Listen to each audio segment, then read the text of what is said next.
ছোট্ট একটি কার্টনের মধ্যে লাশটি রাখা আসলে কতটা অমানবিক হলে এরকম কার্যক্রম মানুষ করতে পারে আমরা দেখানোর চেষ্টা করছি। এখানে আইন প্রশাসনের বাইরেরা উপস্থিত আছেন।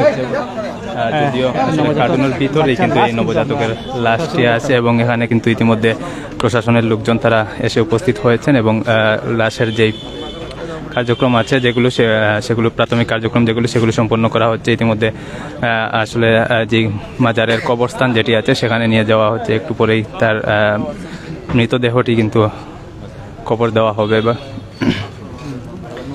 অনেকে আসলে এখানে জড়ো হয়ে এই বিষয়টি বোঝার চেষ্টা করছেন। আমরা একটু আগে এসেছি এবং এখানে দেখতে পাচ্ছেন যে এই যে ছোট্ট একটি কার্টুন রয়েছে, এই ছোট্ট কার্টুনের মধ্যে কিন্তু এই মৃতদেহটি রয়েছে।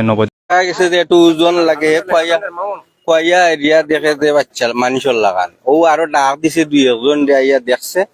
ওরা সব দেখছেন পরে হয়তো আইন কোনো ব্যবস্থা নেওয়া হয়েছে, প্রশাসন হয়েছে তেন আইসেন ও পর্যন্ত আমরা জানি, তাই না এটা বিহিত ব্যবস্থা নিবা তারা। 2 থেকে 3 ঘন্টা হবে এরকমটা তারা এই লাশটি উদ্ধার করেছেন এবং তারপর প্রশাসনের লোকজনকে তারা খবর দিয়েছেন এবং আইন শৃঙ্খলা রক্ষাকারী সদস্যরা তারা কিন্তু ইতিমধ্যে এখানে এসে লাশের যে প্রাথমিক সুরতহাল বা এগুলো সম্পন্ন করছেন।